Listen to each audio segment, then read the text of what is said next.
할렐루야. 말씀을 함께 보겠습니다. 시편 110편입니다. 여호와께서 내 주에게 말씀하시기를 내가 내 원수들로 내 발판이 되게 하기까지 너는 내 오른편에 앉아 있으라 하셨도다. 여호와께서 시온에서부터 주의 권능의 규를 내 보내시리니 주는 원수들 중에서 다스리소서. 주의 권능의 날에 주의 백성이 거룩한 옷을 입고 줄거이 헌신하니 새벽 이슬 같은 주의 청년들이 주께 나오는도다. 여호와는 맹세하고 변하지 아니하시리라. 이르시기를 너는 멜기세덱의 서유를 따라 영원한 제사장이라 하셨도다. 주의 오른쪽에 계신 주께서 그의 노하시는 날에 왕들을 쳐서 깨뜨리실 것이라. 문나라를 심판하여 시체로 가득하게 하시고 여러 나라의 머리를 쳐서 깨뜨리시며 길가의 시냇물을 마심으로 그의 머리를 드시리로다. 아멘.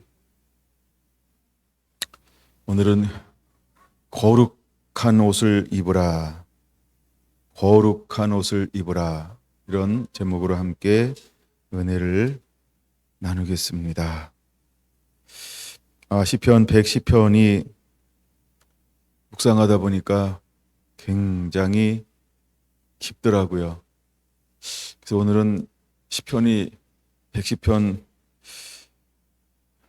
어제까지 읽을 때는 별로 이렇게 유명한 건 있잖아요. 3절.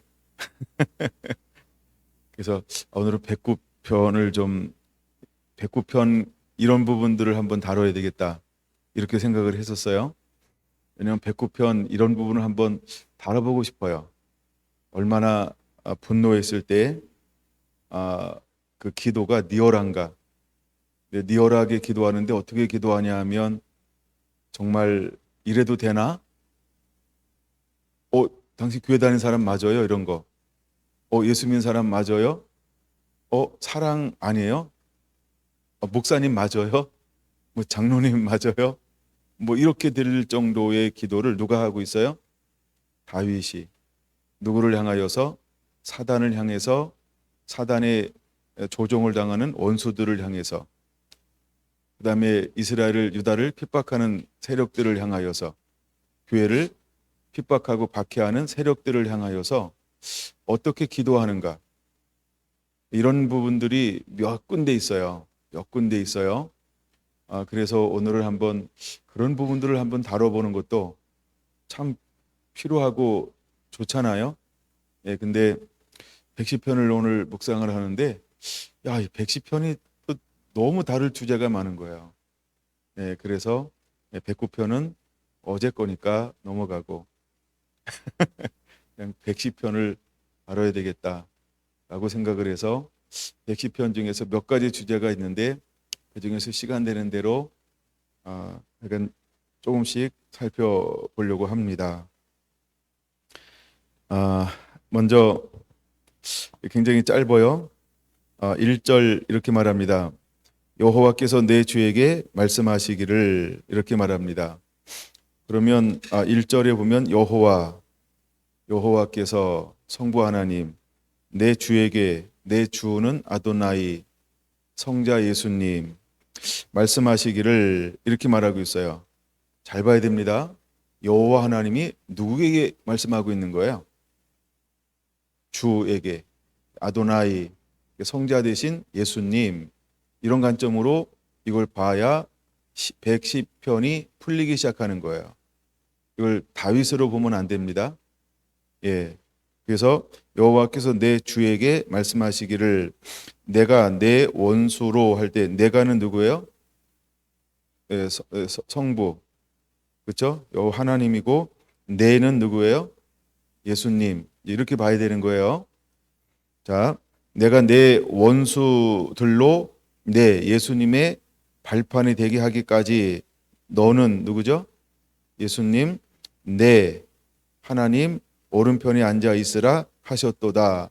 이제 내와 내를 잘 구분할 수 있겠죠? 예, 이제 요거가 정리가 돼야 전체가 새롭게 풀려요.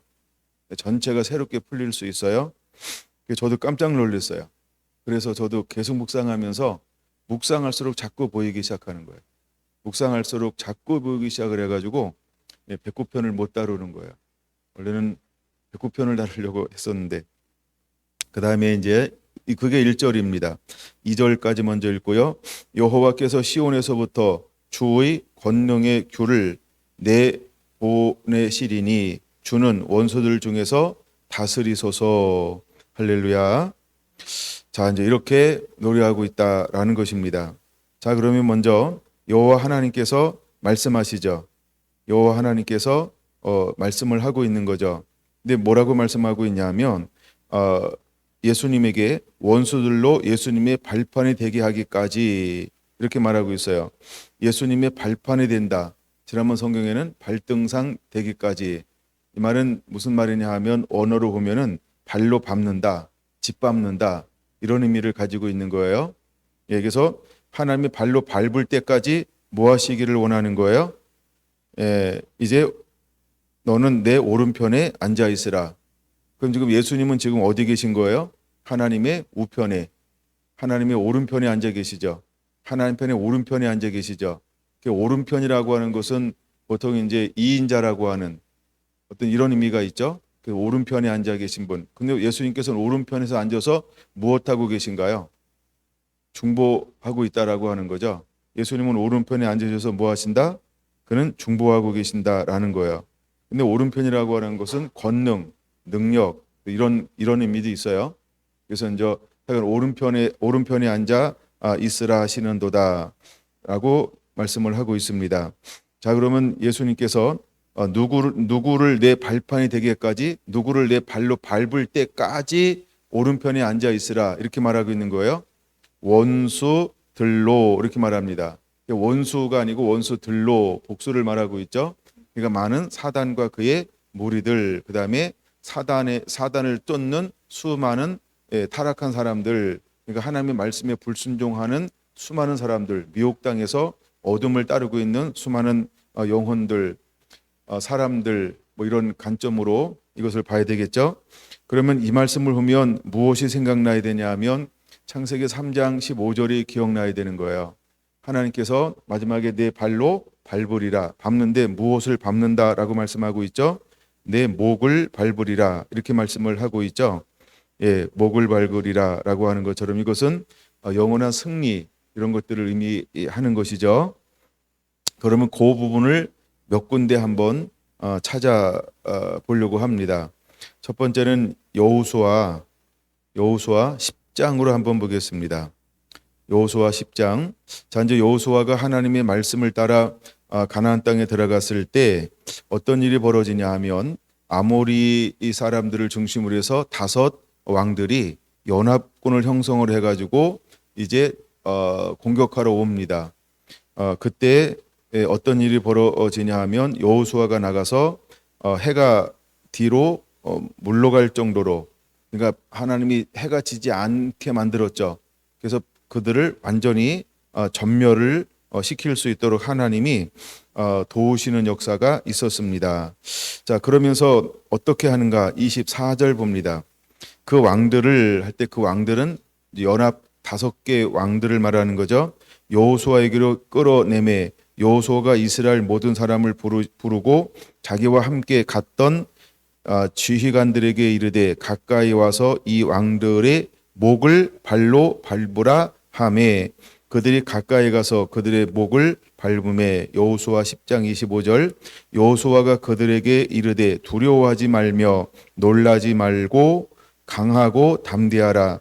너희가 맞서서 싸우는 모든 대적에게 여호와께서 다 이와 같이 하시리라 하고. 아멘. 자, 그럼 발로 밟는다라고 하는 것은 어떤 의미가 있어요? 승리라고 하는 어떤 이런 의미가 있죠. 근데 하나님께서 언제까지 함께 할 것이라고 말하고 있냐면 내가 내 원수들로 내 발판이 되게 하기까지 이렇게 말하고 있어요. 자, 그럼 전쟁은 누구에게 속한 것이다?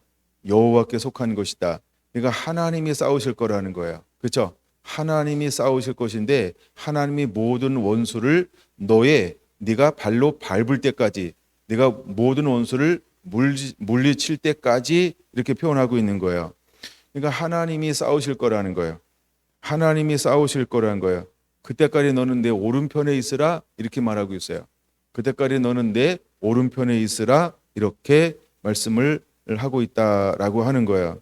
또 하나 이제 우리가 발판이다라고 하는 것은 또 어떤 의미가 있는가라고 할 때 역대상 28장을 한번 보겠습니다. 역대상 28장 발판이라고 하는 것은 또 어떤 의미를 가지고 있냐 하면 역대상 28장 2절 같이 보겠습니다. 이에 다윗 왕이 일어서서 이르되 나의 형제들 나의 백성들아 내 말을 들으라. 나는 여호와의 언약궤 곧 우리 하나님의 발판을 봉안할 성전을 건축할 마음이 있어서 건축할 재료를 준비하였으나. 아멘. 자, 발판을 말할 때 발판은 하나님의 발판을 이렇게 말하고 있죠. 그럼 하나님의 발판을이라고 할 때 이 발판이라는 단어가 또 무엇으로 쓰이고 있냐 하면 언약궤를 상징하는 거죠. 언약궤를 상징하는 거죠.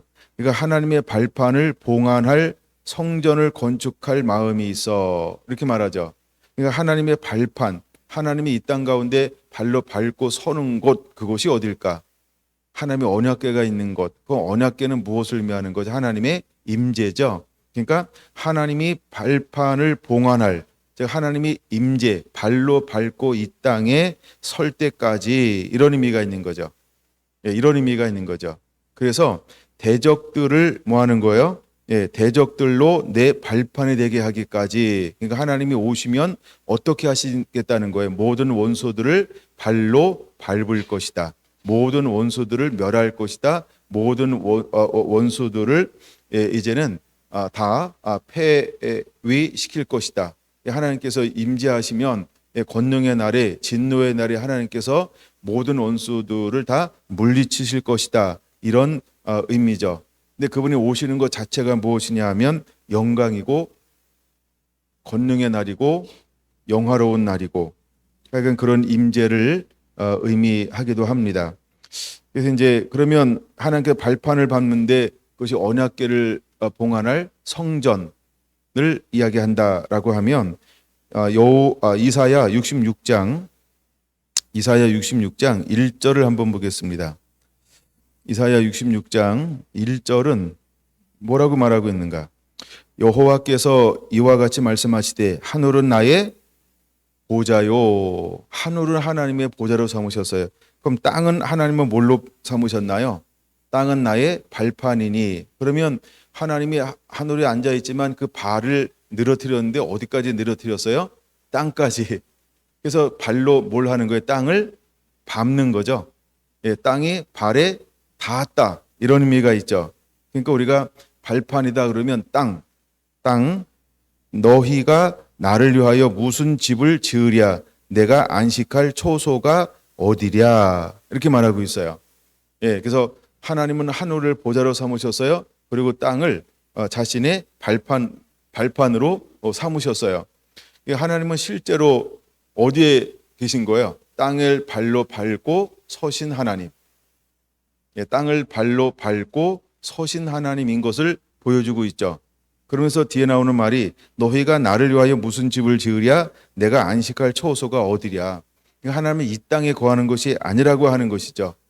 그래서 우리가 타락함으로 말미암아 하나님은 부분적으로 우리에게 무엇을 허락했냐 하면 보이는 성전을 허락했단 말이에요. 그렇죠? 인위적인 성전을 허락했어요. 근데 주님은 인위적인 성전이 아닌 주님이 보좌가 하늘에 있고 땅은 그의 발판, 밟고 서 있는 것, 그건 언약궤라고 하는 것이 있는 것은 발판인데 언약궤는 뭘 상징하는 것이다? 하나님의 임재하시는 것. 그럼 이것은 어떤 의미를 말하고 있는 걸까요? 하나님의 임재하심을 통해서 하나님의 임재를 이것은 이제 우리 승리함을 통해서 하나님이 임재를 풀어놓는 것을 말합니다. 그럼 임재가 있는 곳에 무엇이 가까이 할 수 없고 존재할 수 없나요? 거룩하지 않은 것.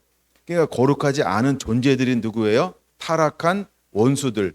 그게 사단이죠. 하늘에 속한 모든 것들을 말하죠. 예, 에베소 6장에 나오는 것처럼 그 모든 것들은 뭘 하겠다는 거예요. 내가 발로 밟으리라, 소멸하리라, 멸하리라, 예, 짓밟으리라.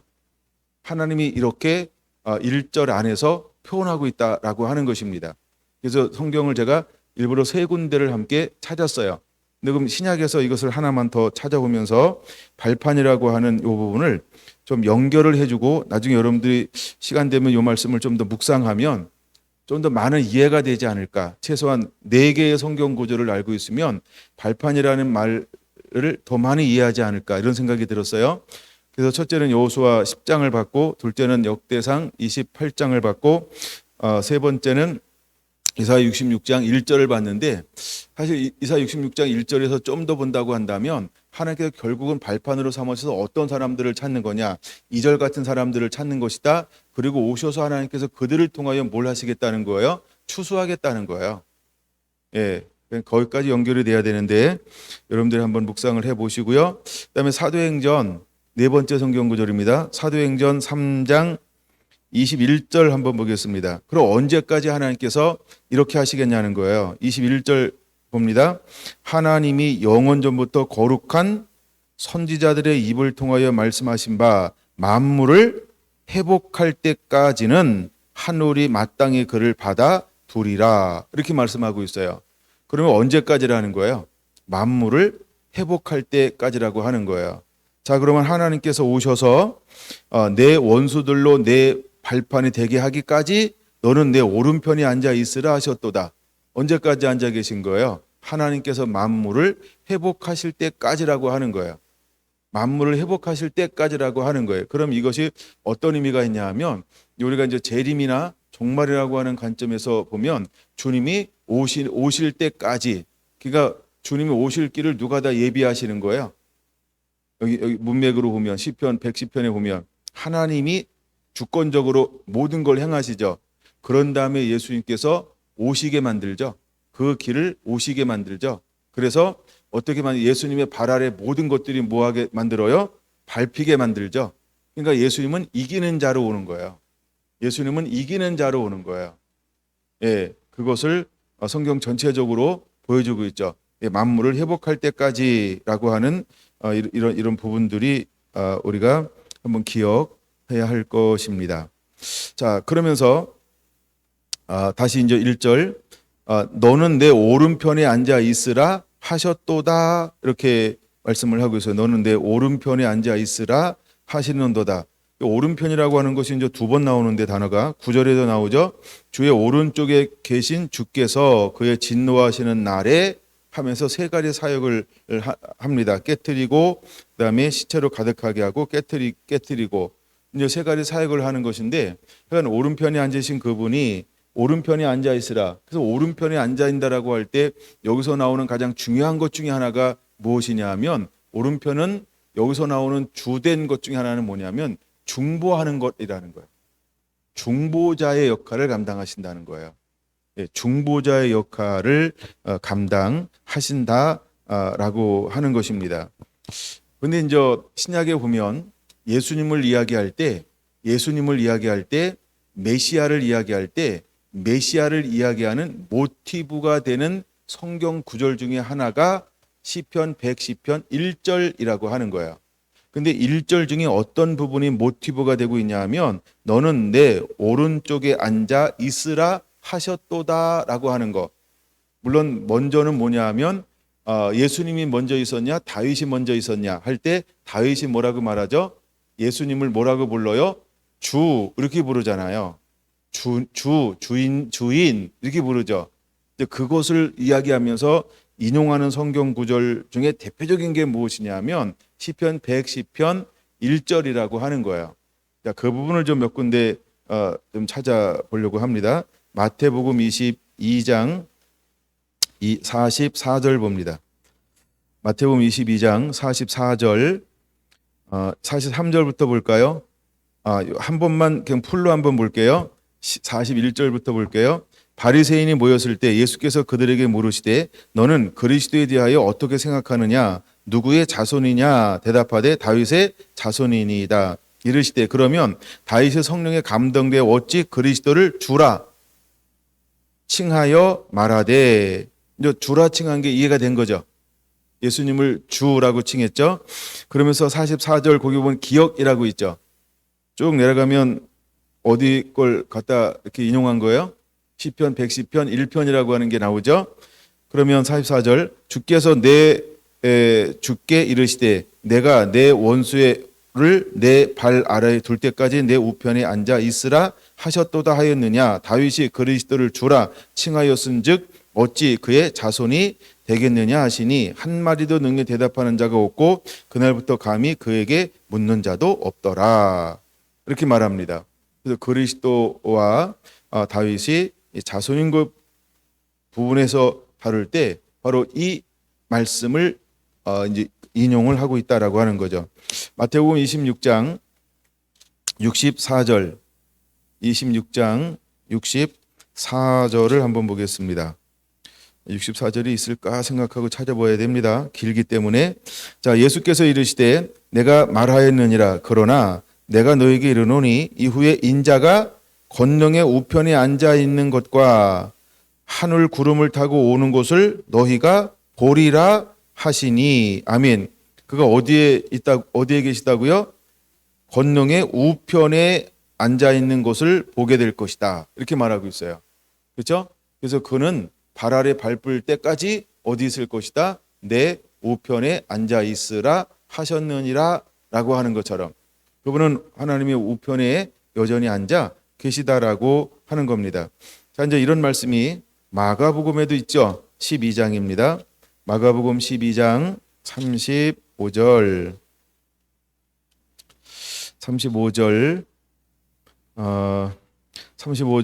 36절 있습니다. 다윗이 성령에 감동되어 친히 말하되 주께서 내 주께 이르시되 내가 내 원수를 내 발 아래 둘 때까지 내 우편에 앉았으라 하셨도다 하였느니라. 아멘. 자, 여기서 하나 이제 단어를 하나 여러분들이 기억해야 되는데 아까 마태복음에도 그렇게 말씀했고 그다음에 마가복음에도 똑같이 말씀하고 있고 나중에 누가복음 20장에도 동일하게 말씀할 거예요. 누가복음 20장에도 기록되어져 있습니다. 41절부터 44절까지. 근데 다윗이 시편 110편을 기록하는데 어떤 상태로 시편을 지금 110편을 기록하고 있는 거예요?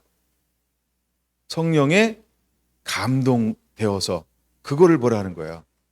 그러니까 시편 110편이 그냥 그 시대만 노래하는 것이 아니고 성령에 감동되어서 이것을 지금 110편을 하고 있는데 이것은 뭐예요? 하나님이 예언적으로 주는 거죠. 예언적으로 주는 거죠. 그러니까 시편 110편은 다윗 시대에 일어나는 것이 아닌 장차 되어질 예언적인 것을 주고 있다는 거예요. 그러니까 다윗이 이것을 보는데 성령에 감동되어서 지금 110편을 찬양하고 있는 거예요. 보통 우리가 다윗은 뭘로 알고 있죠? 왕. 근데 다윗은 성경에 보면은 세 가지 영역을 가지고 있어요. 세 가지 영역. 우리가 구약에서 세 가지 영역 그러면 알죠? 왕, 선지자, 제사장. 이 역할을 감당한 사람이 누굴까요? 다윗이라는 거예요. 다윗은 이 왕인데도 불구하고 그는 선지자적 역할, 하나님의 영이 임했고 그다음에 그는 제사장적 역할을 감당을 하는 거예요. 그래서 다윗은 세 가지 역할을 감당해요. 그럼 예수님께서 이 땅에 오셔서 예수님은 어떤 역할을 감당하시나요? 그는 왕으로, 그렇죠? 선지자로, 그는 제사장으로 이 감당을 하죠. 그럼 마지막 때 저와 여러분들은 하나님께서 우리에게 뭘 감당하라고 위임해 주셨을까요? 그렇죠? 너는 만왕의 제사장이요, 만왕의 왕이요, 그렇죠? 우리가 그렇죠? 또 하나는 선지자의 역할, 계시를 받아서 하나님의 말씀을 선포하는 자. 그래서 마지막 때 하나님은 우리에게 기름을 부어주는데 어떻게 우리에게 기름을 부어서 우리를 쓰고 사용하고 사역하기 원하냐 하면 이 세 가지 영역으로 하나님께서 기름 부어서 쓰고 사역하기를 하나님은 우리에게 위임해 주었다는 거예요. 우리에게도 이런 은혜가 그대로 임해야 합니다. 그리고 이 역할을 능히 감당할 수 있는 하나님의 사람들이 되어야 합니다. 자, 이제 누가복음 20장 있고요. 그다음에 22장 누가복음 22장 69절 조금 아까 봤던 같은 말씀인데 22장 69절 69절 그는 어디 계신가요? 그러나 이제부터는 인자가 하나님의 권능의 우편에 앉아 있으라 하면서 그분이 이제 우편에 앉아 계십니다. 자, 사도행전 2장을 보겠습니다. 사도행전 2장 34절 복음을 전하는데 어떻게 복음을 전할까? 2장 34절 여기는 이번에는 또 아까 저 구약에는 발판 이렇게 번역을 바꿨단 말이에요. 그러니까 아마 구약을 번역한 사람과 이 사도행전을 번역한 사람이 달라서 그런 거예요. 예, 왜냐하면 서로 이렇게 분량을 나눠서 번역을 하거든요. 근데 여기는 어떻게 또 번역을 했냐 하면 똑같은 건데 이렇게 번역을 해서 인용해 놨죠. 자, 34절 다윗은 하늘에 올라가지 못하였으나 친히 말하여 이르되 주께서 내 주에게 말씀하시기를 내가 내 원수로 내 발등상이 되게 하기까지 너는 내 우편에 앉아 있으라 하였도다 하였은즉 그런즉 이스라엘 온 집은 확실히 알지니 너희가 십자가에 못 박은 이 예수를 하나님의 주와 그리스도가 되게 하셨느니라 하시니라 하면서 이 말씀을 인용하고 있다는 거예요. 110편의 말씀 이것을 인용하고 있다는 거예요. 그러니까 110편 1절의 말씀이 얼마나 중요한지를 우리에게 보여주고 있다라고 하는 거죠. 근데 그분은 어디 계신다? 하나님 우편에 앉아 계신다. 근데 그분은 지금 언제까지 앉아 계실 것이다? 예, 발등상을 밟을 때까지, 예, 발로 짓밟을 때까지 그는 거기에 앉아 계실 것이다라고 하는 것입니다. 자, 이제 이 부분을 좀 더 살펴볼 때 우리가 깊이 들어가면 히브리서로 좀 바로 넘어갈게요. 히브리서로 한번 넘어가 보겠습니다. 히브리서 1장 히브리서 1장 3절 보겠습니다. 1장 3절 마지막 부분에 높은 곳에 계신 지극히 크신 이의 우편에 앉으셨느니라. 그분이 어디 계시다고요? 예, 우편에 앉아 계시죠. 자, 그 다음에 이제 13절은 동일하게 이제 시편 110편 1절을 인용하고 있죠. 내가 내 원수로 내 발등상이 되게 하기까지 너는 내 우편에 앉아 있으라 하셨느니라. 그러면서 모든 천사들은 섬기는 영으로 구원받을 상속자들을 위하여 섬기라고 보내심이 아니냐 하면서 이 말씀을 인용을 하고 있어요. 히브리서 5장 6절입니다. 히브리서 5장 6절 보면 이건 이제 우리가 110편을 묵상을 해야 나오는 건데 4절에서 나오는 건데 미리 보는 겁니다. 자, 그래서 또 이와 같이 다른 데서 말씀하시되 하면서 시편 110편 4절을 인용하죠. 니은 따라가면 그렇죠?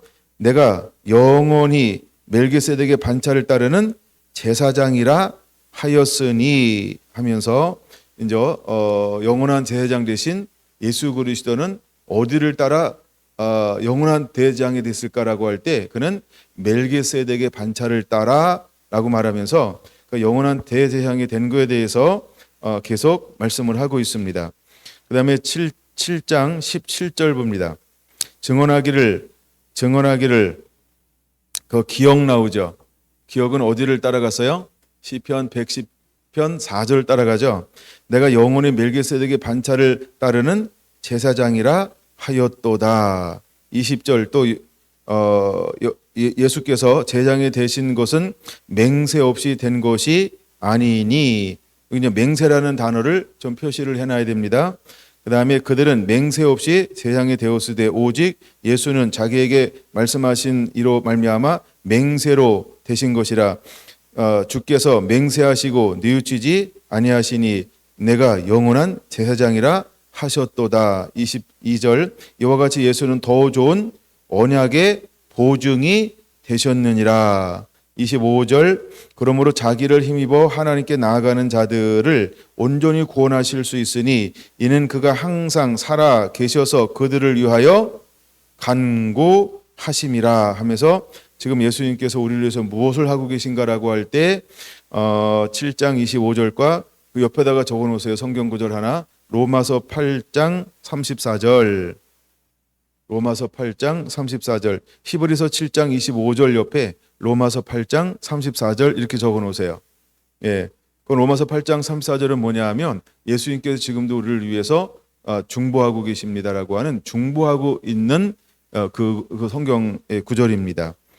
그래서 지금 예수님께서 우리를 위해서 뭘 하고 있는가라고 하는 거예요. 그러면 예수님은 뭘 따라가냐면 멜기세덱의 어떤 멜기세덱을 반차를 따라갑니다. 근데 멜기세덱의 중요한 역할 중에 하나가 뭐냐면 그것은 창세기 14장에 기록되어져 있는데 그것은 한마디로 말하면 중재자 역할을 하는 거예요. 중재자. 그러니까 그를 중보자 이렇게 표현합니다. 중보자. 그 다음에 예수님께서 우리에게 오셔서 하는 것 중에 하나가 뭐냐면 바로 이제 중보의 역할을 우리에게 감당하시는 거죠. 그래서 8장 1절, 히브리서 8장 1절 봅니다. 지금 우리가 하는 말의 요점은 이러한 대제사장이 우리에게 있다는 것이라. 그는 하늘에서 지극히 높으신 이의 보좌 우편에 앉으셨으니. 그럼 보좌 우편에 앉으셔서 우리를 위해서 무엇을 하고 계신 걸까요? 그거는 무엇을 하고 계신다? 우리를 위해서 중보하시고 계신 예수님, 이런 것들을 보여주고 있고요. 10장으로 바로 넘어갑니다. 히브리서 10장 12절 오직 그리스도는 죄를 위하여 한 영원한 제사를 드리시고 하나님 우편에 앉으사 그 후에 자기 원수들을 자기 발등상에 대게 하실 때까지 뭐 하신다고요? 기다리고 있다라고 하는 거예요. 이제 이게 110편 1절하고 계속해서 확대해서 히브리서 기자도 그것에 대해서 다시 한번 우리에게 보여주고 있죠. 기다리시니 14절 그가 거룩하게 된 자들을 한 번의 제사로 영원히 온전하게 하셨느니라 하면서 나머지 부분들은 좀 더 참고하면서 읽어보시고요. 다음에 하나 더 보면 12장 2절 한번 보겠습니다. 12장 2절 믿음의 주여 또 온전케 하신 이인 예수를 바라보자. 그는 그 앞에 있는 기쁨을 위하여 십자가를 참으사 부끄러움을 개의치 아니하시더니 하나님 보좌 우편에 앉으셨느니라. 할렐루야. 바로 이것이 이제 예수님께서 지금 어디 계신가라고 할 때 어디 계시다? 하나님 보좌 우편에 앉아 계시다라고 하는 것입니다. 그러면 언제까지 거기 앉아 계실 건가 하면 원수들을 발로 하나님이 밟게 할 때까지라고 하는 거예요. 하나님께서 원수들을 발로 밟게 할 때까지 하나님이 이 보좌 우편에 앉아 있게 하실 것이다라고 하는 겁니다. 자, 그럼 이제 111편 10편으로 돌아와서 1절을 다시 한번 봅니다. 여호와께서 내 주에게 말씀하시기를 내가 내 원수들로 내 발판이 되게 하기까지 너는 내 오른편에 앉아 있으라 하였도다. 할렐루야. 이 발판 하돔 이런 말인데 하다크에서 유래한 말입니다. 그래서 유대인들의 하나 이제 문화가 있는데 그 문화가 뭐냐하면 발로 밟는다라고 하는 것은 절대적인 통치를 행사할 때, 절대적인 통치를 행사할 때 발로 밟는다 이런 것들이 어떤 문화가 형성되어져 있다는 거예요. 그래서 아까 저기에서 여호수아 10장에서 여호수아가 그 다섯 연합군의 머리를 와서 발로 밟는 그런 상징적인 모습들을 상징이 아니라 실제적인 그런 모습들을 한 군데만 살펴보았던 것처럼 하나님은 결국 이제 사단으로 말미암아 타락하게 했는데 이제 하나님은 아담의 후손을 통해서 어떤 걸 계획해 놓고 있냐 하면 발로 사단을 머리를 밟게 하신 것을 예언해 놓고 있죠. 그럼 누가 이것을 마지막에 성취하고 이루어야 할까요? 자, 예수님께서 오셔서 한 일은 뭐예요? 마귀를 완전히 파했죠. 그에게 뺏겼던 모든 것을 다시 회수했죠. 근데 이것이 완전히 집행되지 않았죠. 그럼 지금도 계속해서 이 법령이 집행되고 있는 거죠. 있는 거죠. 그러면 언제 할 것이냐라고 할 때 주님이 오실 때. 그래서 여기서 두 가지 단어가 있는데 다 이제 110편 보고 있는 거죠. 성경을 봐야 됩니다. 3절 주의 권능의 날에 이런 표현이 있고 5절 그의 진노하시는 날에 이런 단어가 있어요. 그러면 언제 이것이 이제 완전히 이루어질 건가라고 할 때 주님의 권능의 날에 이 일이 완전히 이루어질 거라는 거예요. 그러니까 5절로 보면은 주의 오른편에 계신 주께서 그의 진노하는 날에 권능의 날에 이 일이 이제 이루어지게 될 거라고 하는 것입니다. 자, 이제 그런 관점에서 그러면 이 시대의 저와 여러분들은 어떤 삶을 살아야 하느냐는 거예요. 하나님이 어떤 사람들을 통하여서 원수의 발을 밟게 할 거냐는 거예요. 예, 하나님께서 누구를 통하여서 원수의 발을 밟게 할 거냐는 거예요. 일단 우리가 예수님은 십자가를 지기 위해서 어떤 삶을 살아야 했을까요? 우리가 잘 알고 있죠? 제가 이야기하면 금방 할 거예요. 점도 없고 흠도 없어야 돼요. 그리고 온전한 순종이었고 하나님의 기쁨이어야 됐다라고 하는 거예요. 그렇죠? 그래서 그는 영광스러운 교회가 되었어요. 그래서 사단에게 내놔도 하나도 흠이 없어요. 점이 없어요. 예, 티가 없어요. 즉 사단이 고소할 것이 아무것도 없다는 거예요. 고소할 흠이 없다는 거예요. 고소할 틈이 없다는 거예요.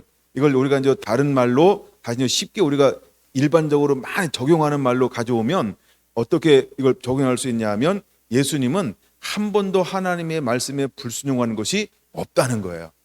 그럼 오늘 우리가 권능의 날이 올 거예요. 그러면 이제 사단의 머리를 원수를 우리가 발등상 되게 하기까지 밟는 일을 하게 될 거예요. 그럼 누구를 통하여 하나님은 이것을 밟게 할 거냐는 거예요.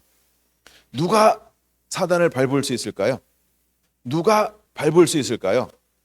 누가 밟을 수 있을까요? 그게 3절이라는 것입니다.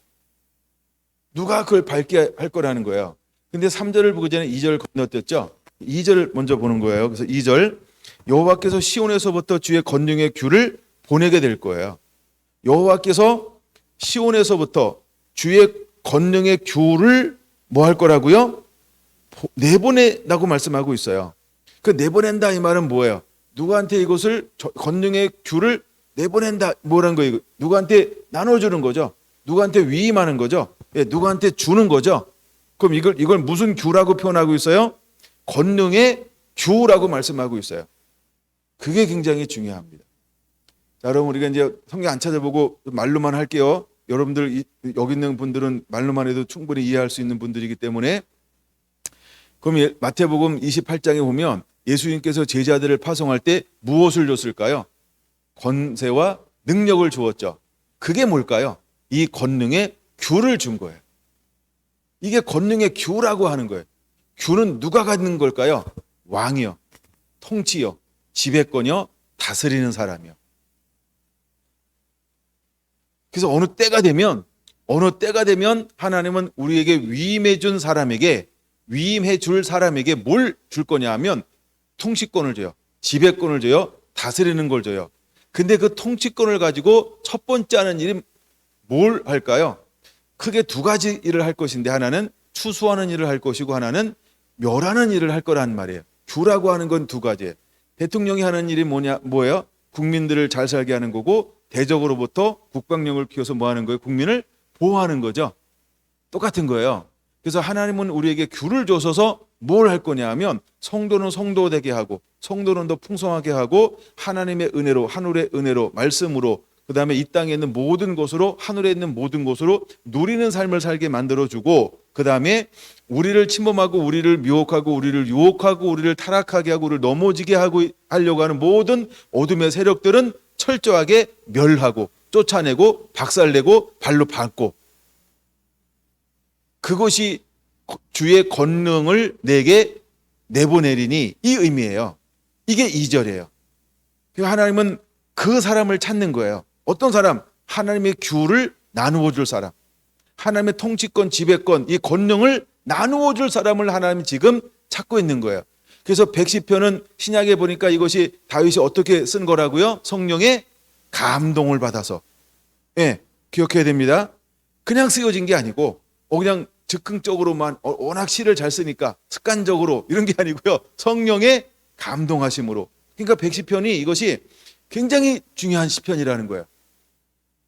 이거 성령의 감동에 이끌는 게 사실은 모든 성경은 하나님의 감동으로 된 것으로. 그렇죠? 모든 성경은 하면 감동으로 된 것으로. 그렇죠? 근데 그 감동으로 된 것 중에서 또다시 이것이 성령으로 감동으로 되었다라고 마태, 마가, 누가복음에서 계속해서 이 말씀을 인용할 때마다 그 앞에 한 줄을 할애하고 있죠. 다윗이 성령에 감동하여 이르시되. 그러면서 우리에게 비밀한 것들을 거기다 숨겨놓았다라고 하는 거죠. 비밀한 것들을 숨겨놓은 거예요. 그래서 하나님은 이것을 이제 일으킬 사람, 행할 사람을 하나님이 찾고 있는 거죠. 그냥 줄을 줄 사람을 하나님이 기다리고 있는 거예요. 그러고 보니까 옛날에 하나님께서 주었던 또 이런 막 그림 같은 게 기억나요. 환상이라고 표현합니다. 그러니까 뭐 귤을 받았던 거 몇 건 있었죠. 그건 통과해요. 방송 다 나가기 때문에. 그 다음에 두 번째 뭐냐 하면 주는 원수들 중에서 다스리소서. 주님은 어디서 다스리는 거예요? 원수들 중에서 다스리소서. 그러니까 원수를 치리하는 거죠. 그러니까 이제 원수를 권능을 가지고 뭐 하는 거예요? 쫓아내는 거죠. 자, 예수님께서 오셔서 한 일이 뭘까요? 병자를 고쳤어요. 눈먼 자를 고쳤어요. 안진병인을 고쳤어요. 병든 자를 고쳤어요. 귀신 들린 자를 고쳤어요. 이게 뭐 하신 거예요? 다스리시고. 이해가 되나요?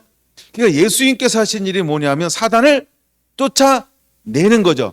다르게 말하면 사단을 멸하는 거죠.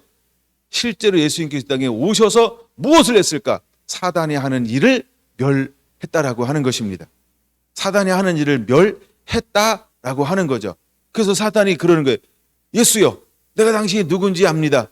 내가 당신이 누구인지를 압니다. 내 때가 아직 이르지 아니하였는데 이렇게 표현하잖아요. 그러면 언젠가는 사단은 뭘 알고 있는 거예요? 자기 때를 아는 거죠. 그 때 이러면 또 우리가 요한계시록 보면 분명히 알아요. 그렇죠? 자기 때가 얼마 남지 않은 것을 알고 이렇게 표현합니다. 그래서 사단은요, 자기 때를 알아요. 근데 중요한 거, 하나님의 형상을 담고 여호와의 영광 가운데 있고 하나님의 말씀과 임재로 존귀와 영광으로 옷 입고 회복되어져야 할 하나님의 사람들은 뭐에 관심이 적을까요? 하나님의 때, 그 때를 잘 몰라요. 왜 때를 모를까요? 이 통로가 열려져 있지 않아서 그런 거예요. 이 말씀하고 하나님과 성령하고 이 관계가 자기의 관심이 있는 거예요. 왜? 이 관계가 약하니까. 약하거나 거의 웬만하면 없을 수도 있어요. 그래서 마귀는 뭘 안다고요? 때를 알아요. 그럼 마귀는 깨어있는 거예요. 마귀가 영적인 존재예요. 그럼 중요한 거, 이제 하나님께서 우리가 3절의 사람들, 이 마지막에 이것을 할 사람들은 어떤 사람일까요? 때를 아는 사람이에요. 때를 아는 거예요. 그럼 때를 알기 위해서 우리에게 무엇이 임해야 할까요? 하나님의 영이 함께하는 사람. 영의 인도함 받는 자가 돼야 돼요. 그래야 때를 압니다. 영의 인도함 받으면 우리에게 뭐가 아니야? 규가 임한다. 권능이 주어진다라고 할 때 권능이 딱 주어지는 동시에 우리에게 뭐가 올까요? 그렇죠?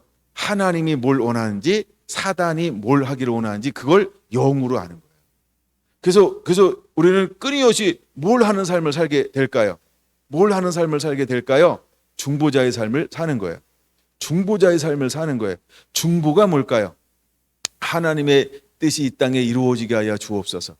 하나님의 나라가 이 땅에 이루어지게 하여 주옵소서. 주여 주님이 이 일을 행하시옵소서 하고 계속해서 하나님과 이 땅 가운데 가교적인 역할을 끊임없이 감당해 내는 것, 이게 중보입니다. 근데 누가 중보하냐 이거예요. 그 때를 아는 사람이에요. 시를 아는 사람이죠. 그 때를 아는 사람이 깨워서 기도하는 거예요. 그는 깨워서 기도하는데 아까 이제 3절에 나올 거지만 그들이 어떻게 그 일을 감당하냐면 줄거이, 그 다음에 헌신하여, 이 단어가 그냥 나오는 게 아니라는 거예요. 왜 이들이 거룩한 옷을 입고 줄거이 헌신하게 될까요? 때를 아니까요. 하나님을 아니까요. 영의 인도함 받으니까요. 하나님을 알아요. 예수님을 알아요. 성령의 인도함을 받아요. 그 다음에 계시, 말씀이 임해요.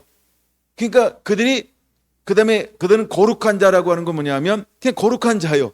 카도시예요. 여기 언어 자체가 카도시예요. 거룩한 자예요. 그래서 거룩한 옷을 입었다. 이건 누구로 옷 입은 거예요? 예수 그리스도요. 하나님의 영광으로요. 근데 언제 전제를 뭐라고 했어요? 주의 권능의 날에 이렇게 말합니다. 주의 백성이 거듭난 자를 말하죠. 말장난하지 말고 거듭난 자를 말하는 거예요. 하나님의 영에 붙들린 사람, 영에 인도함 받는 사람을 말하는 거예요. 그래서 그 영에 살아있는 사람을 말하는 거예요. 뭐가 살아있어요? 영이 살아서 역사하고 말씀이 살아 역사하고 하나님의 나라가 이루어진, 하나님과 소통할 수 있는 사람이 주의 백성이에요. 예, 주의 백성이에요. 시민 되고 싶은 사람이 아니고요. 시민 된 사람이요. 이게 주의 백성이에요. 그래서 그 사람은 이제 이 사단의 발로 밟는 것을 딱 보면서 어떻게 헌신되어지게 되냐면 거룩한 옷을 입고 줄거이 헌신하게 되는 거예요. 할렐루야. 그런 우리가 이제 시편에서 나오는 것 중에 하나가 뭐냐면 우리가 지난번에 107편을 볼 때 부르짖으라고 할 때 어떤 하나님 앞에 부르짖고 있죠? 인자하신 하나님. 그럼 그 안에 뭘 아는 거예요? 하나님의 사랑을 아는 거예요.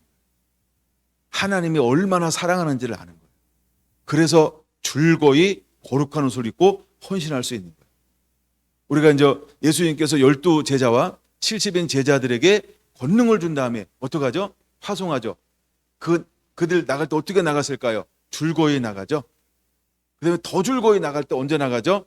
사도행전 2장에서 이제 1장 8절에서 권능이 임한 땅까지 이르러 증인되라 할 때 1장 8절이 시편 110편 3절과 같은 거예요. 권능의 날에 주님의 때에 그는 거룩한 옷을 입고 줄거이 헌신하는 거예요. 헌신한다 할 때 뭘 헌신한 거예요? 나라를 위해서, 복음을 위해서, 사단과 싸우고 두 가지 하는 거예요. 사단은 멸하고 하나님의 사람들은 세우고 이 두 가지를 위해서 줄거이 헌신하는 놀라운 역사들이 일어나는 거예요. 그러기 위해서 여러분 우리가 먼저 해야 될 것이 있는데 그것이 무엇이냐라고 할 때 거룩한 옷을 입어야 한다는 거예요. 거룩한 옷을 입어야 한다는 거예요. 그럼 하나님이 누구를 통하여 일하실까라고 할 때 하나님은 반드시 일하는 방법이 동일합니다. 거룩한 옷을 입고 있어야 합니다. 예수님으로 옷 입고 있어야 합니다. 이제 이거는 어디들 봐야 되죠? 전신갑주를 취하라. 그 부분을 여러분들이 많이 살펴봐야 됩니다. 그건 우리가 40 몇 번 했죠. 횟수도 잊어버렸다. 몇 번 했는지. 하여간 그거를 쭉 여러분들이 한번 왜 내가 예수님으로 옷 입어야 하는가? 왜 빛이신 예수님으로 옷 입어야 하는가? 왜 말씀의 옷을 입어야 하는가? 왜 성령으로 옷 입어야 하는가? 거룩한 옷을 입어야만 하나님이 그 사람을 통하여 일하실 수 있어요. 그러니까 마지막 때 하나님 이런 사람들을 통해서 뭐 할 것이냐면 발로 발판을 밟게 할 거예요. 할렐루야. 하나님 이런 사람들을 찾는 거예요. 여러분 우리는 이런 사람으로 일어나야 할 줄로 믿습니다. 그럼 두 번째는 뭐냐는 거예요. 새벽 이슬 같은 주의 청년들을 주께 나오는도다. 새벽 이슬 같은 주의 청년들이라고 말했어요. 새벽 이슬. 우리가 이제 이슬이라고 하는 개념을 여러 군데서 한번 찾아봐야 되는데 물론 이제 새벽 이슬이라고 하는 것은 뭔가를 깨우는 거죠. 뭔가 시작을 하는 거죠. 근데 이것은 우리가 이스라엘의 문화적인 것들을 한번 생각해 봐야 돼요.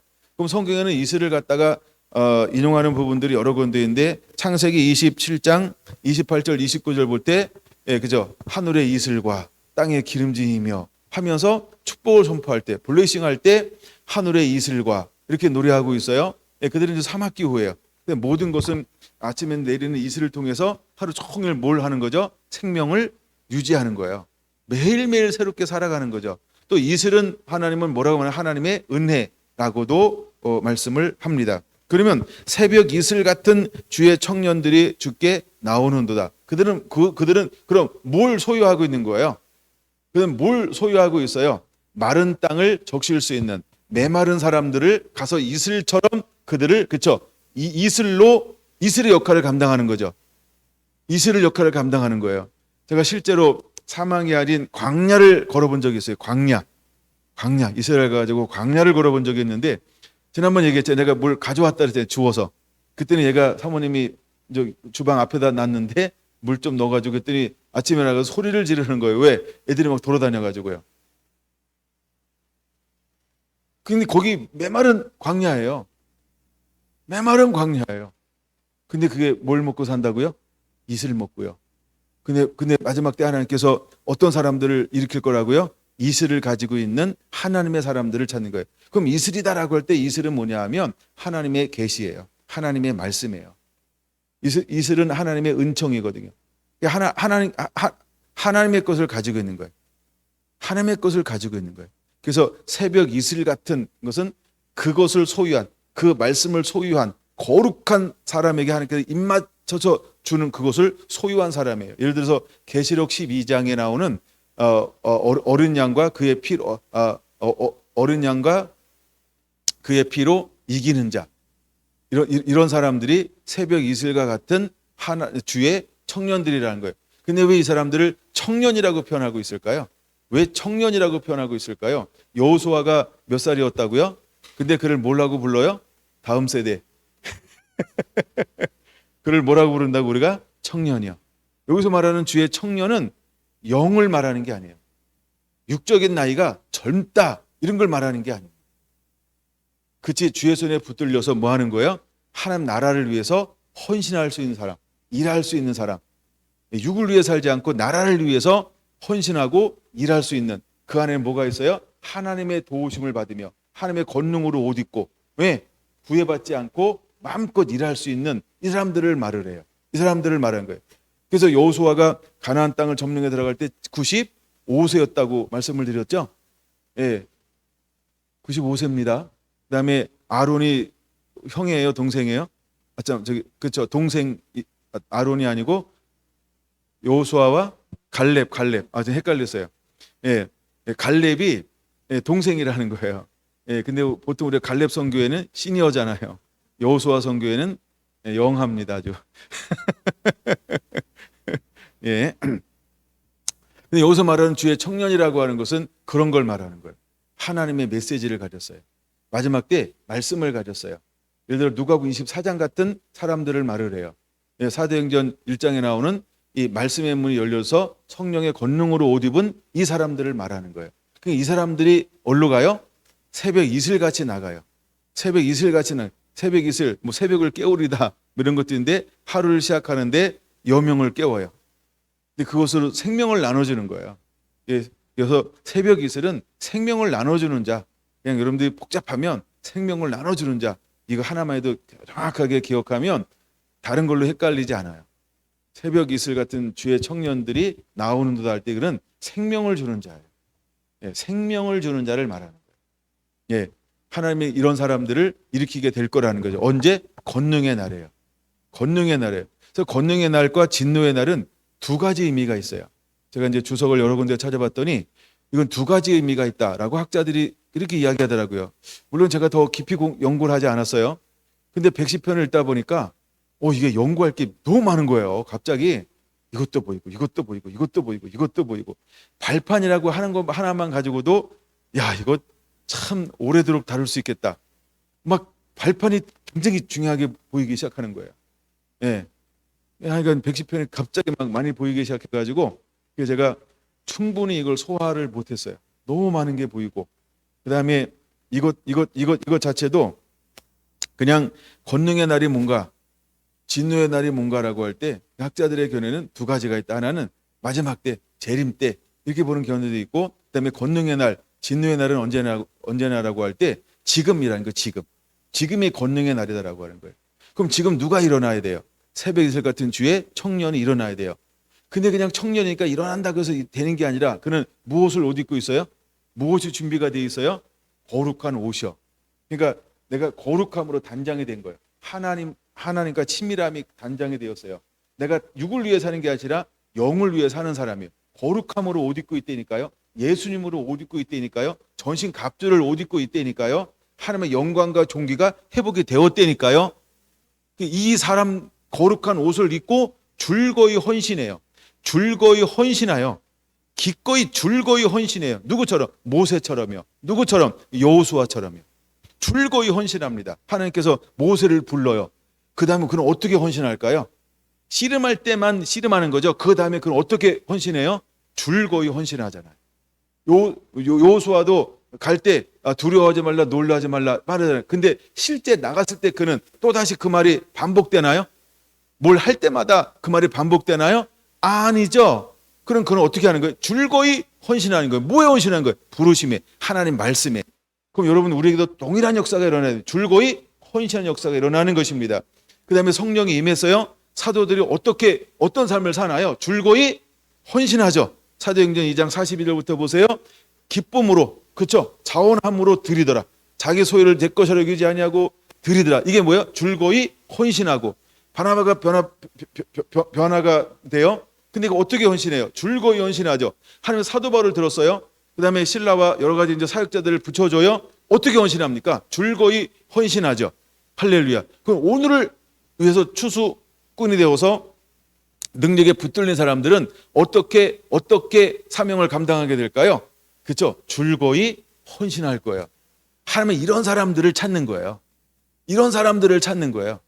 기꺼이 줄거이 헌신할 사람들. 할렐루야. 자꾸 이게 따지고 뭐 있고 자기 형편 보고 뭐 매어인 거 많고 부자 청년 같으면 하나님께 못 써요. 예, 줄거이 헌신할 사람들. 근데 그들이 거룩한 옷을 입었다는 거예요. 하나님의 영광으로 옷 입었어요. 잃어버렸던 걸 다시 회복했단 말이에요. 그리고 그들이 어떻게 나간다고요? 두 번째 장면이 새벽 이슬 같은 주의 청년들을 주께 나오는도다. 주께 나오는다라고 하는 게 뭐예요? 그게 헌신인 거예요. 왜 주께 나올까요? 왜 주께 나올까요?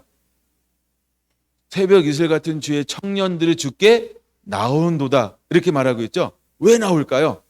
혹시 아모스서 있잖아요. 9장에 보면 말씀을 듣지 못한 뭘 가지고 있어요? 기갈이 있는 것처럼 그들은 뭘 사모하는 거예요? 하나님 한 분만을 사모합니다. 그러니까 주님 앞에 머물 수밖에 없는 거예요. 그들은 세상으로 갈래야 갈 수가 없어요. 그들은 자기의 길로 갈래야 갈 수가 없어요. 왜? 그것이 자기를 채워줄 수 없는 걸 알아요. 이게 내가 갈 수 없는 길인 것을 그냥 알아요. 그러니까 그들은 매일매일 누구를 갈망할까요? 누구를 찾을까요? 누구를 구할까요? 어디에 머물기를 원할까요? 하나님의 임재 가운데. 주님 품 안에 머무는 거예요. 주님의 보좌 앞에 머무는 거예요. 그래서 요한계시록에 보면 마지막 때의 사역자들은 전부 어디에 머물러 있어요? 그렇죠? 주의 보좌 앞에, 주의 전 앞에. 할렐루야. 그것을 떠나지 않는 거예요. 사무엘이 어릴 때 엘리 앞에 있을 때 어디를 떠나지 않아요? 그렇죠? 주의 성전을 떠나지 않는 거예요. 그 다음에 여호수아가 그냥 쓰임 받는 게 아니죠. 그건 어디를 떠나지 않아요? 그렇죠? 하나님의 그 앞을 전을 떠나지 않는 거예요. 그러니까 주께 나오는 자요. 그럼 초점이 어디에 가 있는 거예요? 오직 주님의 임재입니다. 거기에 머무는 거예요. 거기에 머무는 거예요. 거기서 은혜 받고 거기서 뭐하는 어떤 역할을 감당하나요? 중보자 역할을 가교적인 역할을 감당하는 거예요. 중보자는 기도만 하는 게 아닙니다. 네. 또 그렇게 착각하지 마세요. 자기 수준으로. 중보자는 기도만 하는 게 아니다. 자, 그래서 하나님이 거기 머물길 원하는 거예요. 여러분, 이 말씀이 여러분들에게 더 열려지게 되기 원합니다. 이 말씀이 더 열려지게 되기를 원합니다. 그다음에 아까 제가 히브리서를 읽으면서 한 단어를 하나 좀 강조하면서 읽었는데 그걸 잘 들렸는지 모르겠어요. 4절 보면 여호와께는 맹세하고 변하지 아니하시리라 이렇게 말씀했어요. 하나님은 뭐 하시는 하나님? 맹세하시는 하나님이에요. 이 말은 무슨 말이냐면 맹세하고와 1절에 말씀하시기를 이거는 같은 거예요. 근데 4절에 와서는 뭐라고 이걸 표현하고 있냐면 맹세했다. 맹세는 약한 의미에서 똑같은 의미에서 언약입니다. 언약. 근데 하나님은 한 번 딱 맹세하잖아요. 그럼 맹세는 하나님은 어떻게 할까요? 반드시 하나님은 뭐한다? 지키신다. 이런 의미가 있다는 거예요. 반드시 지킨다라고 하는 거예요. 하나님은. 그래서 아까 이제 히브리서 읽을 때 저는 이미 묵상을 했기 때문에 그래도 강조를 했는데 그 하나님은 반드시 이렇게 지킬 것이다. 근데 하나님께서 어떤 사역자를 익힐 거라고요? 너는 멜기세덱의 소유를 따라 영원한 제사장이라 하셨도다. 그럼 하나님께서 마지막 때 추수꾼 마지막 때 하나님의 사람들을 통해서 요구하는 게 뭘까요? 그렇죠? 영원한 제사장이요. 보통 우리가 제사장 중에선 여러 가지가 있어요. 평생을 제사장으로 사는 사람이 있고 그다음에 이제 나이가 지나면 그렇죠? 끝나죠. 보통 우리가 20세에서 50세까지 했어요. 레위기에 보면 그러니까 이런 것도 다 성경이 나중에 이제 숫자가 적어지니까 25세부터 또 50세까지 하고 그다음에 여러 가지 이제 사정이 생기면 역할을 몸이 부정하거나 병들거나 뭐 이러면은 또 감당하지 못하는 이런 정결 여러 가지 규례도 있고, 근데 하나님이 이제 예수님을 어떤 반열로 세웠냐면 멜기세덱의 반차를 쫓는 영원한 대장이 되게 했죠. 그럼 마지막 때 주의 오실 길을 예비할 사람들을 어떤 반열로 세우기를 원할까요? 그렇죠. 멜기세덱의 반차를 쫓는 그 제사장으로 세우기를 원하는 거예요. 여러분들이 다시 한번 많이 인용하면 좋은데, 이 김현주 집사님 그 말씀을 가끔 페이스북에 올려서 너무 감사한데, 그게 뭐냐면 말라기 2장의 말씀이에요. 예, 제사장들에게 하나님께서 뭘 하기를 원했는가라고 하는 그 내용들이 나오는데, 하여간 그 회복이 되고자 한다는 거예요. 그건 오늘날 저와 여러분들은 하나님 앞에 어떤 예배자, 어떤 제사장이 되어야 할까요? 그렇죠. 멜기세덱의 반차를 쫓는 제사장이 되어야 한다는 거예요. 할렐루야. 그 우리가 멜기세덱에 대해서 좀 더 알아야 되겠죠. 창세기 14장 보고요. 그 다음에 히브리서에 보면 멜기세덱인데 많이 나오진 않지만, 여러분들이 한번 멜기세덱도 깊이 연구를 해볼 필요가 있다. 갑자기 내가 멜기세덱을 한 번도 깊이 다뤄본 적이 없어요. 그래가지고 이것도 다뤄주고 싶다. 막 마음에 동함이 일어나서 어쨌든. 예, 왜냐하면 이게 너무 중요한 거예요. 예, 이게 너무 중요하기 때문에. 나는 오늘은 거기까지만 보여주고요. 저도 모르기 때문에. 예, 몇 개 더 하는 건 그냥 샬롬의 왕 그거밖에 몰라요. 내가 멜기세덱의 반차를 쫓는 우리의 삶이 돼야 된다는 거예요. 그렇게 일단 도전받고 여러분들도 막 깊이 묵상해 보시기 바랍니다. 그다음에 이제 말씀을 마쳐야 되는데요. 근데 영원한 대장이 일어나서 5절 볼게요. 주의 오른쪽에 계신 주께서 그의 진노하시는 날에 이제 세 가지를 한다 그랬죠. 첫째, 뭘 한다고요? 왕들을 쳐서 깨트리실 것이다 라고 하는 거예요. 왕들을 쳐서 깨트리실 거예요.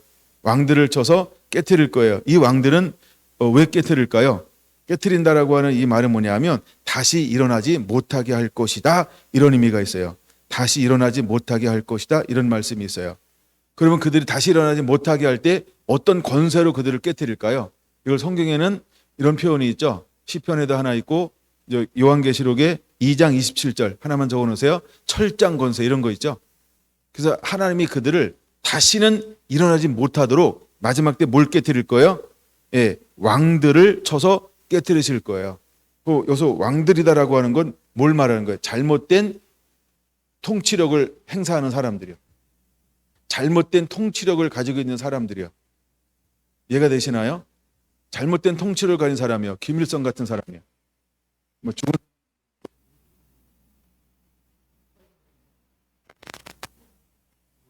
히틀러 같은 사람이요. 예, 그러니까 하여간 잘못된 통치력을 가지고 있는 사람들을 말하는 거예요.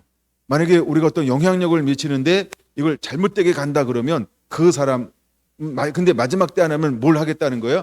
그 왕들을 파하게 될 거라는 거예요. 그러면 나중에 우리가 찬양하고 새 노래가 회복될 때 시편 149편을 한번 보시기 바랍니다. 예, 왕들을 깨트릴 것입니다. 그리고 묻게 될 것입니다. 근데 하나님께서 이런 사람들을 일으키게 될 것이다.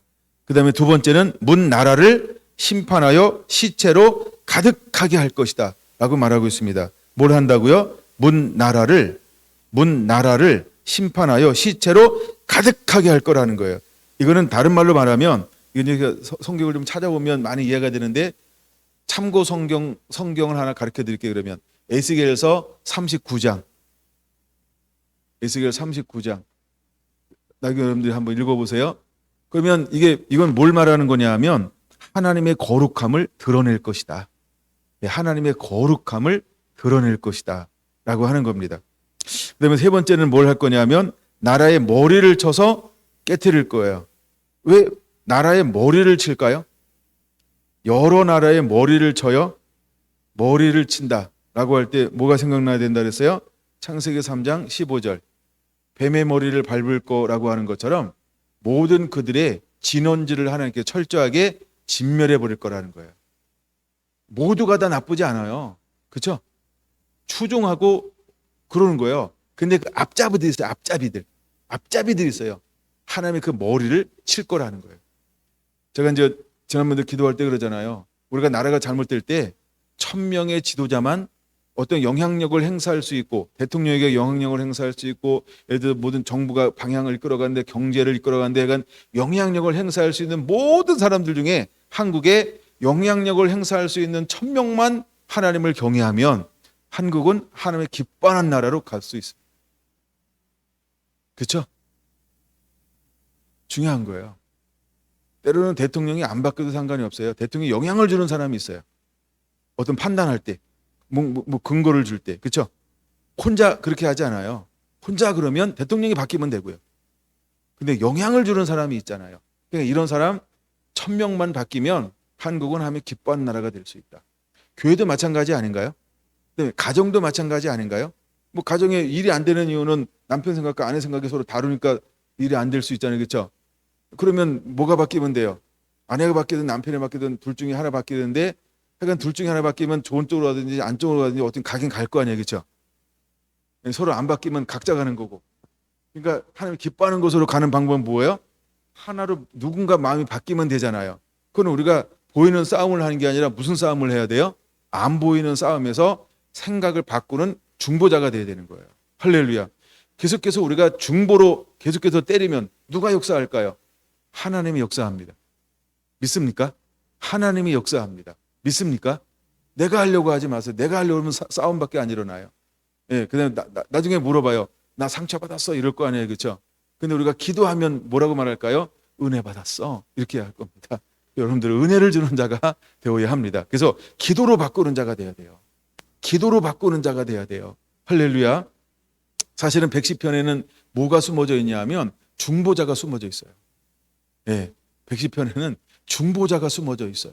여러분, 보이는 싸움을 싸워서 이기려고 하지 말고요, 보이지 않는 싸움에서 이기는 자가 되세요. 그게 110편에 숨어져 있어요.